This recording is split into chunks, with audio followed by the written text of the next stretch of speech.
SST में अगर full marks चाहिए तो सबसे पहले आपको ये पता होना चाहिए कि आपको एसएस को पढ़ना कैसे है। तो ईज़ी अगर आप सीक्वेंस से पढ़ेंगे, जैसे कि सबसे पहले अगर आपको पढ़ना है तो सबसे पहले आप सिविक्स पढ़ेंगे, इसके बाद आप इको पढ़ेंगे, इकोनॉमिक्स पढ़ेंगे, इसके बाद हमारे पास आ जाती है ज्योग्राफी और इसके बाद लास्ट में हमारे पास आ जाएगी हिस्ट्री। अगर आप इस सीक्वेंस में एसएस को पढ़ते हैं तो आप बहुत ईज़िली एसएस को क्रैक कर सकते हैं। जिन लोगों को एसएस बोरिंग लगती है, वो भी इस मेथड से एसएस को बहुत ईज़िली क्रैक कर सकते हैं। तो आज हम लोग क्लास 10th की एसएस शुरू करने वाले हैं और सबसे पहले हम लोग सिविक्स पढ़ेंगे और सबसे पहला जो हमारे पास जो चैप्टर है वो है पावर शेयरिंग। बहुत इंपॉर्टेंट चैप्टर है, बहुत इंटरेस्टिंग चैप्टर है और बहुत स्कोरिंग चैप्टर भी है। तो बिना देर किए शुरू करते हैं। हम सिर्फ इम्पोर्टेंट टॉपिक्स पढ़ने वाले हैं, फालतू की चीज़ें हम लोग स्किप करने वाले हैं। तो सबसे पहला जो हमारे पास इम्पोर्टेंट टॉपिक आता है वो है एथनिक कॉम्पोजिशन ऑफ बेल्जियम।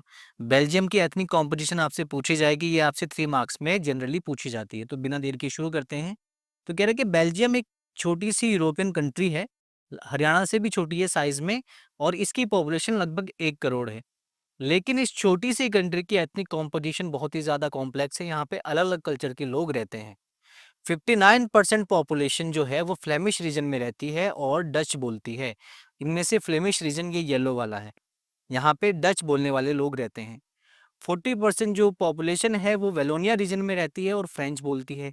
जो रेड वाला एरिया है ये है वेलोनिया रीजन।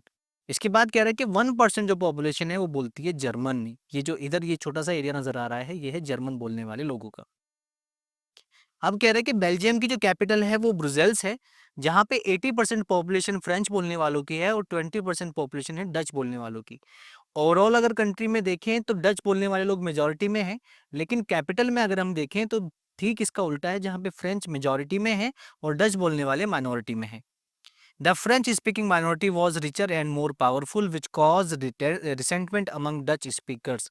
अभी जो फ्रेंच माइनॉरिटी है ओवरऑल अगर कंट्री की बात करें तो ये ज़्यादा रिच थे और ज़्यादा पावरफुल थे, जिसकी वजह से डच लोगों को गुस्सा आ रहा था। Tension increased during the 1950s and 1960s, especially in Brussels, where Dutch speakers were a minority in the capital but majority in the country. इन यहाँ पे जो टेंशन बढ़ने लगती है वो 1950s और 1960s के डिकेड में बढ़ने लगती है, खासकर ब्रुसेल्स में। ठीक है, यहाँ पे डच जो थे वो माइनॉरिटी थे, लेकिन ओवरऑल अगर कंट्री की बात करें तो वो मेजॉरिटी में थे। तो कहीं ना कहीं ये भी एक रीजन था जिसकी वजह से यहाँ पे टेंशन बढ़ रही थी। अब अगली हमारे पास जो एथनिक कॉम्पोजिशन पूछी जा रही है, जो हमें बताई जा रही है, वो है श्रीलंका की। ये भी आपसे 3 मार्क्स में पूछी जाएगी। कह रहा है कि श्रीलंका एक आइलैंड है जो हमारे सदर्न कोस्ट से यानी कि तमिलनाडु से थोड़ा-सा और साउथ में अगर हम चलेंगे, तो वहाँ पे एक आइलैंड दिखाई देगा, वही है श्रीलंका, हम सबको पता है। यहाँ की पॉपुलेशन अबाउट 2 करोड़ है, हरियाणा के लगभग बराबर है। लेकिन 2 करोड़ पॉपुलेशन में भी बहुत ज़्यादा डाइवर्सिटी यहाँ पे देखने को मिलती है, अलग-अलग कल्चर के लोग यहाँ पे देखने को मिलते हैं, जैसे कि बाकी साउथ एशियन कंट्रीज़ में भी है। यहाँ पे मेजॉरिटी है सिन्हाला स्पीकर्स की, जो मेजॉरिटी है वो 74% है पॉपुलेशन का। तमिल स्पीकर्स भी यहाँ पे देखने को मिलते हैं जो कि माइनॉरिटी हैं और टोटल पॉपुलेशन का लगभग 18% है। ये आपको याद रखना है कि मेजॉरिटी है सिन्हालाज और माइनॉरिटीज़ है तमिल्स। अभी जो तमिल्स हैं इनके भी 2 ग्रुप्स हैं।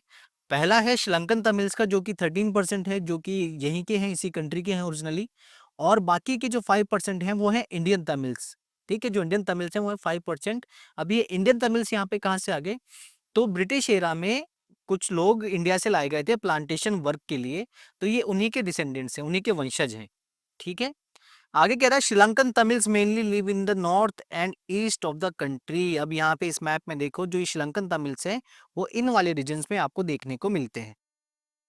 Most Sinhala speakers are Buddhist while most Tamils are Hindus और मुस्लिम्स। ये जो सिन्हालाज हैं ये जनरली बुद्धिज्म को फॉलो करते हैं, बाकी जो तमिल्स हैं ये हिंदूज भी देखने को मिलेंगे आपको और मुस्लिम्स भी देखने को मिलेंगे।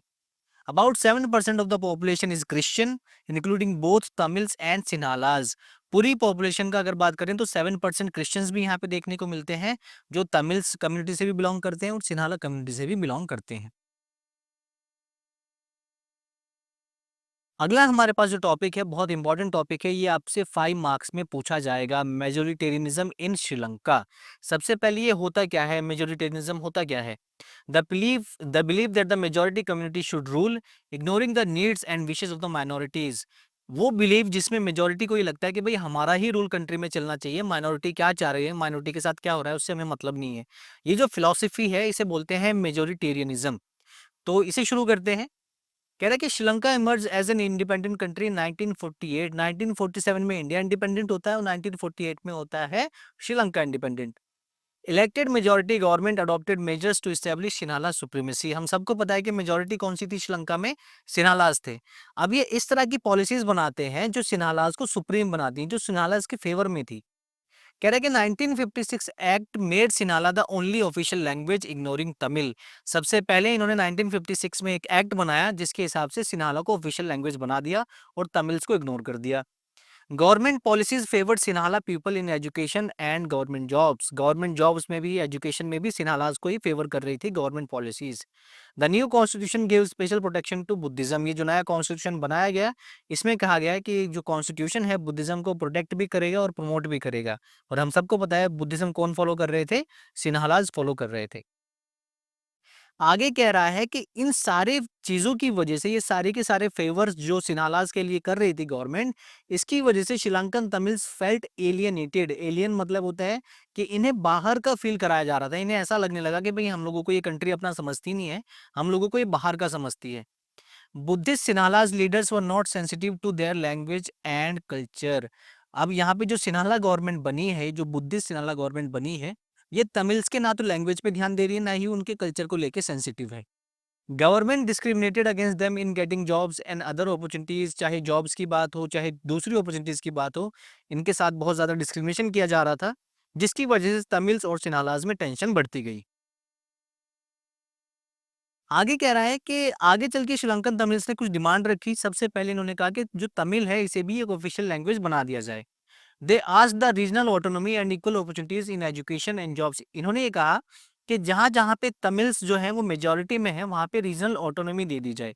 रीजनल ऑटोनॉमी का मतलब ये है कि इन एरियाज को, तमिल एरियाज के लिए जो रूल बनाएंगे वो तमिल्स ही बनाएंगे, सिन्हालाज नहीं बनाएंगे। ये होगी रीजनल ऑटोनॉमी। इसके अलावा हमें इक्वल अपॉर्चुनिटीज चाहिए जॉब्स में भी और एजुकेशन में भी।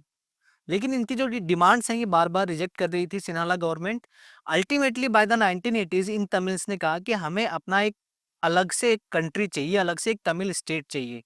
जैसे कि 1947 में इंडिया और पाकिस्तान का हुआ था, पाकिस्तान ने कहा अलग से हमें एक स्टेट चाहिए, अलग से हमें एक कंट्री चाहिए।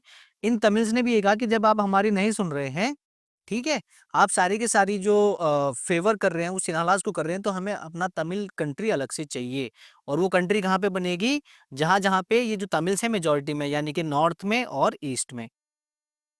आगे कह रहा है कि ये जो टेंशन है आगे चल के सिविल वॉर में तब्दील हो जाती है, सिविल वॉर में कन्वर्ट हो जाती है, बहुत सारे लोग मारे जाते हैं, बहुत सारे लोगों को कंट्री छोड़नी पड़ी। और इससे क्या हुआ, ओवरऑल पूरी कंट्री को socially, cultural and economic life जो है बहुत पीछे चली जाती है। एक बहुत बड़ा धक्का लगता है, एक सेटबैक लगता है पूरे के पूरे श्रीलंका को। अल्टीमेटली ये जो सिविल वॉर है 2009 में एंड हो जाती है। ठीक है, आगे बढ़ते हैं। तो एक चीज़ हमने देखी कि श्रीलंका की एथनिक कॉम्पोजिशन भी बहुत ज़्यादा डाइवर्स थी और बेल्जियम की भी जो एथनिक कॉम्पोजिशन है बहुत ज़्यादा डाइवर्सिटी दोनों कंट्रीज़ में देखने को मिलती है। श्रीलंका ने क्या किया, सारे के सारे जो पॉलिसीज़ हैं वो मेजॉरिटी के फ़ेवर में बना दिए। अब बेल्जियम के बारे में देखते हैं कि बेल्जियम अपनी डाइवर्सिटी को कैसे अकोमोडेट करता है। ठीक है? तो सबसे पहला पॉइंट क्या कह रहा है, अच्छा क्वेश्चन कैसे बनेगा कि बेल्जियम मॉडल को समझाइए कि बेल्जियम मॉडल क्या था? पावर शेयरिंग का, या फिर बेल्जियम ने कैसे डाइवर्सिटी को मेंटेन रखा अपनी कंट्री में। ठीक है, इस तरीके से आपसे क्वेश्चन पूछ सकता है और ये आपसे 3 मार्क्स या 5 मार्क्स में पूछा जाएगा। सबसे पहले कह रहा है between 1970 and 1993 Belgium amended it's constitution 4 times. Belgium ने अपने कॉन्स्टिट्यूशन को 4 टाइम अमेंड किया और इसे अमेंड करने का एक पर्पस क्या था कि यहाँ पे जो अलग-अलग कल्चर के जो ये लोग हैं ये आपस में पीसफुली रह सकें, शांति से रह सकें। इसके लिए क्या-क्या प्रोविजंस किए गए कॉन्स्टिट्यूशन में? सबसे पहले equal number of Dutch and French speaking ministers in the central government. Central government जो बनेगी वहां पे डच बोलने वाले लोग और फ्रेंच बोलने वाले लोगों के जो मिनिस्टर्स हैं वो इक्वल नंबर में होंगे। और इससे क्या होगा कि कोई भी सिंगल कम्युनिटी, चाहे वो डच है चाहे वो फ्रेंच है, कोई भी सिंगल कम्युनिटी कोई बड़ा डिसीजन अकेले नहीं ले पाएगी। आगे कह रहा है कि many powers of the central government are given to the state government, central government से लेकर के बहुत सारी पावर्स स्टेट गवर्नमेंट को दे दी गई। और ये जो स्टेट गवर्नमेंट थी ये सेंट्रल गवर्नमेंट के कंट्रोल में नहीं थी, सेंट्रल गवर्नमेंट के अंडर काम नहीं कर रही थी, मतलब ये अपनी मर्जी से लॉज बना रही थी और उन लॉज बनाने के लिए किसी को भी आंसरेबल नहीं थी, किसी भी गवर्नमेंट को आंसरेबल नहीं थी। The French speaking community accepted equal representation in Brussels. अभी जो फ्रेंच स्पीकर्स थे हम सबको पता है कि ब्रुसेल्स में ये मेजोरिटी में थे, लेकिन इन्होंने कैपिटल में इक्वल रिप्रेजेंटेशन एक्सेप्ट कर लिया कि भाई ठीक है, अगर सेंटर में, अब अभी हमने ऊपर पढ़ा कि सेंटर में अगर डच और फ्रेंच मिनिस्टर इक्वल नंबर में है तो कैपिटल में भी फ्रेंच और डच मिनिस्टर्स इक्वल नंबर में होंगे, इन्होंने भी एक्सेप्ट कर लिया। ठीक है, आगे कह रहा है कि कम्युनिटी गवर्नमेंट बनाई गई, it was elected by the people belonging to the one language community. ठीक है, एक कम्युनिटी गवर्नमेंट बनती थी यहाँ पे जो एक ही कम्युनिटी के लोग बनाते थे और ये इसी कम्युनिटी के जो एजुकेशनल इश्यूज हैं, लैंग्वेज रिलेटेड इश्यूज हैं, कल्चरल इश्यूज हैं, उन सब से डील करेगी। ठीक है, मतलब कि अपने कल्चर के लोग ही अपने कल्चर से रिलेटेड इश्यूज को डील करेंगे, कोई दूसरे का उसमें कोई रोल नहीं था। ठीक है, तो इस तरीके से बेल्जियम ने अपनी कंट्री की जो डाइवर्सिटी है उसे संभाला, उसे अकोमोडेट करा, जिससे कि बहुत ज़्यादा शांति से ये लोग आपस में मिलजुल के रहने लगे। और श्रीलंका ने ठीक इसका ऑपोजिट किया था, वहाँ पे लड़ाई झगड़े हुए, सिविल वॉर हुई और अल्टीमेटली पूरी कंट्री को एक सेटबैक देखने को मिला, एक धक्का देखने को मिला और वो कंट्री लगभग 10, 15, 20 साल, 50 साल पीछे चली गई। ठीक है, अगला हमारे पास 2 मार्क्स में ये क्वेश्चन पूछा जाएगा या 3 मार्क्स में भी पूछा जा सकता है, लेकिन ज़्यादा चांसेस है 2 मार्क्स में पूछने के, कि पावर शेयरिंग क्यों डिजायरेबल है डेमोक्रेसीज में खासकर। तो 2 पॉइंट आप इसे बताएंगे। सबसे पहला पॉइंट आप बताएंगे इसे, power sharing reduces conflict. Power sharing से क्या होता है कि ये जो कॉन्फ्लिक्ट होने के चांसेस हैं, लड़ाई झगड़ा होने के जो चांसेस हैं वो कम हो जाते हैं। It helps prevent violence and political instability. ये जो वायलेंस हो रहे हैं या इनस्टेबल पॉलिटिक्स चल रही है उसे ये कम करती है। Ensuring a stable political system, और पॉलिटिकल सिस्टम इससे स्टेबल हो जाता है, स्थिर हो जाता है। सेकंड पॉइंट आप इसे बताएंगे, power sharing is the spirit of democracy. Democracy की स्पिरिट ही क्या है? पावर शेयरिंग है। कोई भी डेमोक्रेसी है वहां पे जो पावर है वो शेयर होती है। It mean sharing power with people who are affected by government decisions. ठीक है, डेमोक्रेसीज में क्या होता है, ऐसे लोगों के साथ पावर शेयर की जाती है जिन लोगों को इम्पैक्ट पड़ रहा है गवर्नमेंट के डिसीजन से। यानी कि गवर्नमेंट क्या करती है, जो भी डिसीजन लेती है उससे हम लोगों को इम्पैक्ट होता है। ठीक है, तो कहीं ना कहीं डिसीजन मेकिंग में हमारा भी डायरेक्टली इनडायरेक्टली रोल होता है। सेकंड पॉइंट कह रहा है, people have a right to be consulted on how they are to be governed. ठीक है, लोगों के पास ये राइट है, ये पूरा अधिकार है उन्हें कहने का कि भाई आपको गवर्नमेंट कैसे चलानी है, ये गवर्नमेंट को बता सकते हैं, गवर्नमेंट के काम में कमियां निकाल सकते हैं। तो इसलिए डेमोक्रेसीज में पावर शेयरिंग डिजायरेबल होती है। ये 2 पॉइंट आपको वहां पे लिख देने हैं। लास्ट हमारे पास जो टॉपिक है इस चैप्टर का वो है forms of power sharing. 5 marks में पूछा जाएगा 100%। ठीक है, तो सबसे पहले क्वेश्चन किस तरीके से बनता है, यहाँ से हमेशा एक ही लैंग्वेज रहती है क्वेश्चन की, क्या है, in modern democracies power sharing arrangement can take many forms. इसे एक्सप्लेन करो। ठीक है, मॉडर्न डेमोक्रेसीज में जो पावर शेयरिंग है अलग अलग तरीके की हमें देखने को मिलती है। तो एक एक करके हम इसे पढ़ते हैं। सबसे पहला क्या तरीका है पावर शेयरिंग का डेमोक्रेसी में, कि गवर्नमेंट के ऑर्गन्स के बीच में पावर शेयर होती है। पहला तरीका क्या है पावर शेयरिंग का, कि जो गवर्नमेंट के ऑर्गन्स हैं यानी कि लेजिस्लेचर, एग्जीक्यूटिव एंड जुडिशरी, इनके बीच में पावर शेयर होती है। अब इनके बीच में जो पावर शेयर हो रही है ये होता है हॉरिजॉन्टल पावर शेयरिंग। अब ऐसा क्यों है, देखो अभी आपको समझ में आ जाएगा, पहले पढ़ते हैं इसे। Horizontal power sharing divides power among legislature, executive and judiciary at the same level. इसे अच्छा ये देखो, ये होती है हॉरिजॉन्टल लाइंस और ये होती है वर्टिकल लाइंस। और यहाँ पे देखो, अगर मैं लेजिस्लेचर को, एग्जीक्यूटिव को और जुडिशरी को अगर इक्वल रख दूं, एक ही लाइन पे रख दूं, ठीक है, तो इसे हम बोलेंगे कि ये हॉरिजॉन्टली पावर शेयर हो रही है, क्योंकि ये तीनों जो है इक्वल हैं। क्या पढ़ा अभी हमने यहाँ पे कि सेम लेवल पे पावर शेयरिंग होती है, यानी कि ये तीनों इक्वली पावरफुल हैं। कोई ज्यादा पावरफुल नहीं है, कोई कम पावरफुल नहीं है, तीनों इक्वली पावरफुल हैं, तो एक लाइन पे हम रखेंगे। तो इसे हम कहेंगे हॉरिजॉन्टल पावर शेयरिंग। ये आपको याद रखना है। आगे कह रहा है each organ checks the other, hence none of the organs can exercise unlimited power. हर एक ऑर्गन दूसरे के काम पे कंट्रोल रखता है। इससे क्या होता है, किसी एक ऑर्गन के पास अनलिमिटेड पावर नहीं आएगी, सब एक दूसरे के कामों को चेक करते रहेंगे। आगे कह रहा है this arrangement is called a system of checks and balances. वही मैंने आपको बताया कि जितने भी ऑर्गन्स हैं, तीनों जो ऑर्गन्स हैं, एक दूसरे के कामों को चेक करते रहेंगे, एक दूसरे को एक्शंस को चेक करते रहेंगे, और इस सिस्टम को बोला जाता है चेक्स एंड बैलेंसेस। ठीक है, ये था पहली फॉर्म पावर शेयरिंग की। दूसरी क्या क्या हमें देखने को मिलती है डेमोक्रेसी में, power can be shared among governments and different level. दूसरा तरीका पावर शेयरिंग का क्या है डेमोक्रेसी में, कि जो गवर्नमेंट के लेवल्स हैं जैसे सेंटर, स्टेट एंड लोकल, इनके बीच में भी पावर शेयर होती है, और इसे हम कहते हैं वर्टिकल डिवीजन ऑफ पावर। इसे हम क्या कहते हैं, वर्टिकल डिवीजन ऑफ पावर। ये आपको याद रखना है, वर्टिकल डिवीजन ऑफ पावर। ठीक है, अब ये वर्टिकल डिवीजन ऑफ पावर क्यों है, देखो यहाँ पे सबसे ऊपर सेंटर है, उसके बाद स्टेट है, फिर उसके बाद आती है लोकल लेवल ऑफ गवर्नमेंट, अगर इंडिया के केस की हम बात कर रहे हैं। तो यहाँ पे सबसे ज्यादा पावरफुल कौन सी होती है, सेंटर। उसके ठीक नीचे हमने रखी हुई है स्टेट गवर्नमेंट, और सबसे नीचे आती है लोकल गवर्नमेंट। तो एक वर्टिकल लाइन बन रही है, एक वर्टिकल लाइन यहाँ पे बन रही है, इसलिए हम इसे कहते हैं वर्टिकल डिवीजन ऑफ पावर। तो 3 लेवल होते हैं गवर्नमेंट के। सबसे पहले आता है सेंट्रल गवर्नमेंट, जो कि पूरी कंट्री को देखती है। इसके बाद आती है स्टेट गवर्नमेंट, जो कि पर्टिकुलर एक स्टेट को देखेगी, एक प्रोविंस को देखेगी। जैसे सेंटर की बात करें तो सेंटर में अभी बीजेपी रूल कर रही है। आप किसी पर्टिकुलर स्टेट की बात करेंगे, हरियाणा, यूपी, उत्तराखंड की बात करेंगे, तो वहाँ पे अलग गवर्नमेंट हो सकती है। ठीक है, और लास्ट में आती है हमारे पास लोकल लेवल ऑफ गवर्नमेंट, जैसे कि ग्राम पंचायतें होती हैं, नगर पालिकाएं होती हैं, ये लोकल लेवल पे गवर्नमेंट होती है। ठीक है, आगे कह रहा है in countries like India the constitution clearly defines the power of each level of government.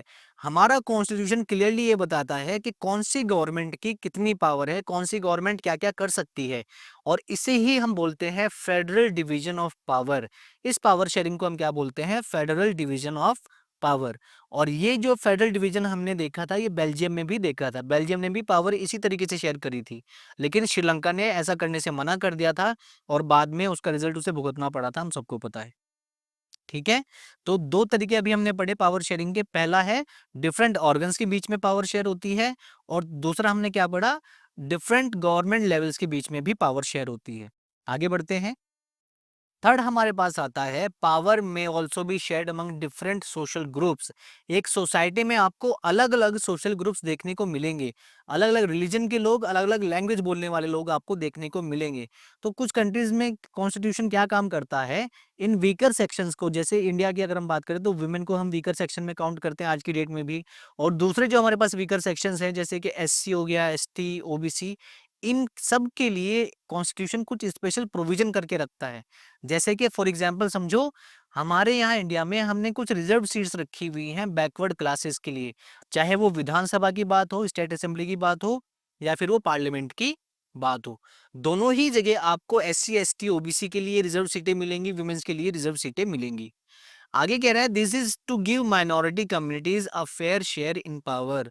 और ये ऐसा हम इसलिए कर रहे हैं ताकि जो माइनॉरिटी ग्रुप्स हैं, सोशली माइनॉरिटी ग्रुप्स जो हैं हमारे पास, इन लोगों को भी पावर शेयरिंग में इनका हिस्सा मिलना चाहिए, इन लोगों को भी डिसीजन मेकिंग में इनका हिस्सा मिलना चाहिए।